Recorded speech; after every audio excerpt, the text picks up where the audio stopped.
Farms founder and CEO Michelle Cochran, and from the board, Mary Garsha. Welcome to the show. Thank you for having us. And we invited you today because you have an exciting announcement. Yes, we do. So we have recently purchased Anna's old cafe, and we are turning that into our cafe. So it will be SOAR Cafe, and we are so excited to get to expand on Anna's great legacy there. Well, that's good news for both fans of Anna's, but also for SOAR Cafe and Farms. Yeah.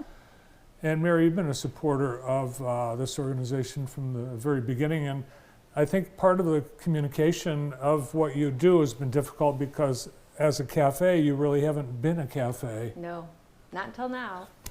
A part of our mission in the program that we have at the house is to help women heal within a program.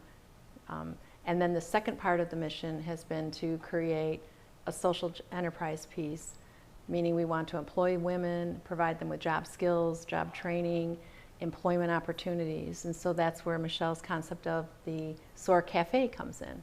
And tell us about the women that you're helping and that you will be providing opportunities for. Yeah, so our mission is to provide healing, housing, employment for women survivors of human trafficking, addiction, sexual trauma, incarceration. And so we do that now two ways. One is through the residential program, which is a free 2-year program where women come to live at the home, and during that time we work on counseling, education, employment readiness, things of that nature.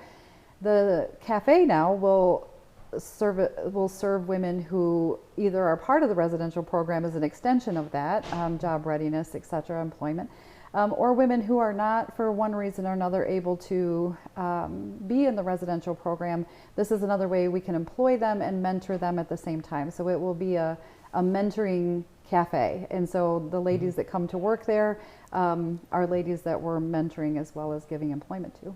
And for the community, it provides another spot for a lunch or a breakfast. Mary, when you bought this place, did you buy the recipes that were with the cafe? Oh, we're working on that, absolutely. We're actually putting together a really fabulous menu. It'll be a breakfast and lunch, 7 to 2, I think, Monday through Saturday. Similar to Anna's in the quality of the food, so it's not just diner type food. It's going to be a nice quality meal, a good place to have business meetings, a good place to meet your friends, a good place to just have good conversation. We really want it to be a warm, inviting place where people feel very well taken care of through our employees and through our food and through the atmosphere. And SOAR Cafe and Farms, you've taken over the whole building. You bought the whole building. The whole building. So what else are you going to do with the space that's not cafe space? So we are going to have a space for meetings and groups. And then also, so the cafe is actually going to be moved to the larger section that used to be the retail space. Because you'll be so busy, you'll need the extra space. Absolutely. Yeah. And then we're going to have what used to be, people who are familiar with Anna's will probably know what I'm talking about, where they had the kitchen stuff. That will be more of like a grab and go, sort of, if you imagine a Starbucks type space where you can come in, grab a wrap, a coffee, or something in that. You can sit, there'll be some seating for that, and that'll also be some retail space over there. And so there'll be sort of, and then in what used to be the cafe in Anna's when she was there, is now going to be more of work from home type space, but people who work from home can come in and use work cubicles to launch business. Well, the pandemic created a big need for that. It did, yes. Well, this must be very exciting because you're also providing not just the space for the people you're helping, but revenue stream. Exactly. Exactly.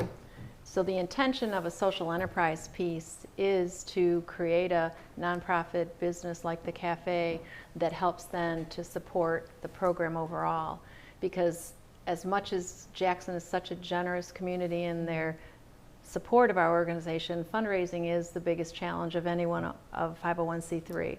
So this is another avenue for us to support the program overall in a very creative and very supportive way, and it just enhances our mission even further.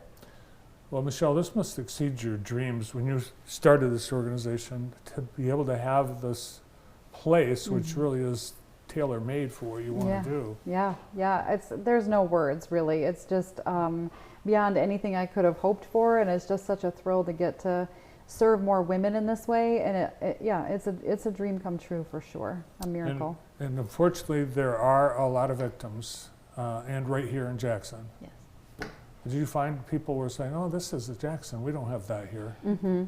All the time. I mean, one of the myths is that trafficking in particular is something that happens in third world countries or in larger cities, and in reality it's happening everywhere, and Jackson included, unfortunately. What's the timeline? When will you be open? Soon, well, not soon enough, but we do have a lot of work to do on the interior, as you can imagine. We're in the design phase right now, and we've got a contractor lined up, and he hopes to start in January, and we're really shooting for May to open. That would be our target. Fingers crossed that happens, and there's a little bit of work to do. Well, great. Congratulations. Thank you so Thank much. you. Yes, exciting for the downtown, for the organization, for the community, and I know for both of you personally. Yeah. Thank you for coming in today. Thank for you. having us. Thanks for the time. From Soar Cafe and Farms, Michelle Cochran and Mary Garsha.